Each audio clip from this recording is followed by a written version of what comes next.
현재 토트넘의 감독인 콘테는 올해 여름이 되면 계약이 만료입니다. 애초부터 1년 반짜리 계약이었죠.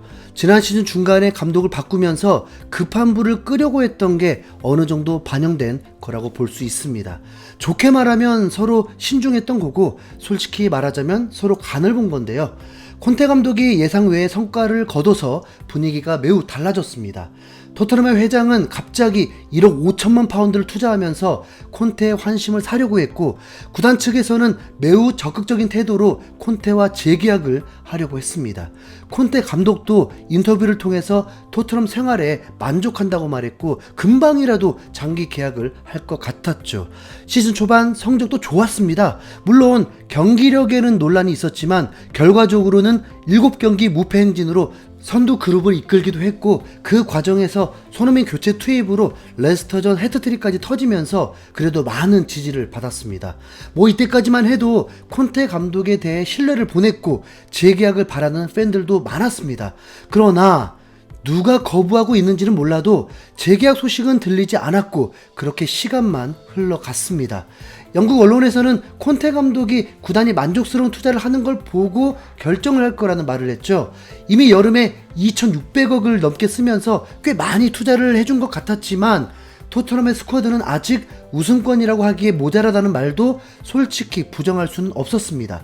그러나 아스날, 맨유, 뉴캐슬, 리버풀 등 상위권 경쟁자들에게 모두 지고 월드컵 휴식기가 끝난 다음에도 여전히 졸전을 이어가자 재계약 얘기가 쏙 들어가 버렸습니다. 특히 아스날과의 북런던 더비 패배, 홈에서 0대2 완패를 당하면서 재계약은 무슨, 당장 잘리더라도 이상하지 않은 위태로운 상황에 놓인 콘테입니다. 구단이 돈 쓰는 걸 보고 재계약 여부를 결정하겠다고 했는데 아직까지 겨울 이적 시장에서 한 명도 영입하지 않은 것만 봐도 이제는 굳이 콘테와 재계약을 안 할 수도 있다는 생각이 드는데요. 최근 영국의 익스프레스에서는 이번 시즌 첼시에서 경질된 투엘이 유력한 대체자라고 보도했습니다. 이번 여름에 토트넘을 떠날 것으로 보이는 콘테의 대체자로 토마스 투엘이 거론되고 있다라면서 토트넘이 계약 연장을 포기하고 투엘을 선임하려고 한다는 겁니다. 다른 매체인 데일리 메일도 투엘의 선임 여부는 언급하지 않았지만 토트넘이 콘테와 재계약은 안 할 거라며 성적 부진을 이유로 들었습니다. 투엘 감독은 이번 시즌 초반에 콘테와의 악수 사건을 통해서 굉장히 악명이 높아진 감독인데 말 그대로 약간 또라이 느낌이 납니다. 투엘의 영입설이 돌자 해외 토트넘 커뮤니티에서는 언제까지 첼시 출신 감독들만 데려올 거냐라면서 부정적인 반응도 일부 있었는데요. 생각해보면 무리뉴, 콘테 모두 첼시에서 우승을 했던 감독들이고 투엘은 무려 챔스 우승까지 하면서 첼시 역사의 한 획을 그은 감독들입니다. 그런데 무리뉴는 도중에 잘렸고 콘테도 단기 계약에 그치면서 토트넘에서는 짧은 시간을 보내며 끝내 우승을 하진 못했습니다. 어쩌면 2년도 못 기다려주고 금방 감독을 갈아치우는 구단 측이 많이 성급한 거라고 볼 수 있지만 무리뉴 시절 리그 순위는 경질해도 될 만큼 좋지 않았고 콘테 재계약은 자기가 미룬 거니까 서로 할 말은 있습니다. 우리가 생각해야 될 건 구단이 나쁘고 감독이 잘했고가 아니라 투엘이 토트넘에 부임하게 되면 손흥민이 살아날까입니다. 일단 결론부터 말하면 그럴 확률이 매우 높습니다. 그 이유를 이제부터 알려드리겠습니다. 심하게는 인성 파탄자라고도 하는 괴짜 감독인 투엘의 별명은 바로 전술 천재입니다. 무리뉴, 콘테 모두 명장이고 전술로 한 획을 그었던 감독들이고 실제 우승도 많이 했습니다. 그런데 솔직히 요즘 트렌드와는 맞지 않는다는 평가를 받고 있죠. 그러나 투엘은 다릅니다. 2020년에 챔스 우승을 해버린 따끈따끈한 명장이거든요. 투엘 감독의 인성을 가지고 문제가 있다고 하는 사람들은 많지만 투엘 감독의 전술을 가지고 나쁘다고 하는 사람은 없습니다. 특정 전술을 고집하던 무리뉴와 콘테와는 정반대로 매 경기 다른 전술을 쓴다고 할 정도로 변화무쌍한 모습을 보여주는데요.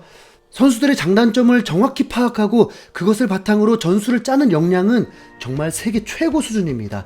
특히 전방에서의 강한 압박이나 급격한 방향 전환을 통해서 상대 수비를 흔드는 공격을 하기 때문에 흔들리는 수비의 뒷공간을 파고드는 뛰어난 선수가 필수적이죠. 이쯤 되면 한 선수가 떠오르는데 맞습니다. 투엘이 토트넘에 부임하게 된다면 손흥민이 그 역할을 하게 될 확률이 99.9% 99%입니다. 지금 토트넘 팬들이 콘테에게 가지는 가장 큰 불만이 왜 손흥민, 케인을 두고 페리시치로 윙백 축구를 하느냐인데, 어쩌면 투엘의 전술이야말로 손흥민과 케인의 역량이 폭발하는 토트넘 맞춤 전술이 될 수도 있는 겁니다. 페리시치에게 공간과 기회를 주고 가운데로 밀려나 기다리는 게 아니라 자유로운 전술적 자유를 가지고 상대 뒷공간을 빠르게 파고드는 우리가 원하는 손흥민을 보여줄 수 있는 감독이 투엘입니다. 구단 보드진들과 마찰이 잦고 인성에 문제가 있다는 말도 많지만 축구에 있어서는 천재라는 평가가 하나도 아깝지 않습니다. 만년 챔스 16강이던 PSG를 2020년에 챔스 결승까지 이끌었고, 다음 해에는 첼시에 부임해서 연속으로 챔스 결승에 진출한 다음 우승까지 해버렸기 때문입니다. PSG에서 챔스 준우승을 하고도 성적 부진으로 경질을 당했을 때 팀의 에이스인 슈퍼스타 네이마르가 투엘을 위해서라면 목숨까지도 바칠 수 있다라면서 엄청난 신뢰를 표현한 적도 있고요.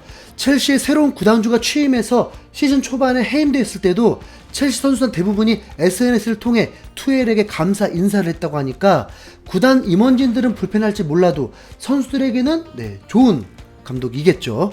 그리고 손흥민 싫어하는 감독 지금까지 본 적이 없습니다. 포체티노, 무리뉴, 누누, 콘테 다 손흥민 엄청 이뻐했잖아요. 새로운 감독 올 때마다 첫 골도 항상 손흥민이 넣었던 거, 그것도 참 대단한 기록입니다. 그리고 투엘은 과거 마인츠 시절 한국 선수인 박주호와 구자철을 향해서 엄청난 애정을 보여주기도 했습니다. 구자철을 마인츠로 영입하려고 개인적으로 전화를 한 것도 모자라서 미래까지 설계해주며 설득했다고 하고, 박주호에 대해서도 극찬하면서 마인츠에서 도르트문트로 갈 때 박주호를 데려갈 정도였으니까요. 손흥민에게도 분명 우호적일 겁니다. 해외 토트넘 팬들 중 일부는 첼시 출신 감독들을 자꾸 데려오는 게 자존심 상한다는 반응도 있지만 환영한다는 사람들도 많습니다. 콘테와 있었던 악수 사건이 알고 보니 바톤 터치였을 수도 있다면서 농담 삼아 이야기하고 있습니다. 그리고 투엘이 작년 1월에 했던 충격적인 발언까지 소환됐죠. 나는 어린 시절 토트넘의 팬이었다 라는 믿을 수 없는 인터뷰 내용이었는데요. 당시에는 첼시 감독이었기 때문에 최선을 다해 이길 거라고 했는데 정말로 지난 시즌 첼시는 토트넘을 사정없이 두드려 팼습니다. 최근 첼시 전문 기자인 케빈 팔머는 최근 들려오는 소식을 종합해 봤을 때 토마스 투엘이 토트넘 감독직을 원하는 것은 거의 확실해 보인다라면서 매우 긍정적인 소식을 전했습니다. 아직 확실한 건 아무것도 없지만 콘테가 재계약을 하지 않아도 콘테 못지않은 감독이 올 수 있다는 건, 아니 투엘이 훨씬 낫겠는데요. 분명히 좋은 소식이 맞죠. 콘테가 재계약을 하지 않더라도 남은 기간 최선을 다해주기를 바라봅니다. 특히 이번 맨시티전에서는요. 이상 흰수염고래였습니다. 감사합니다. 투엘!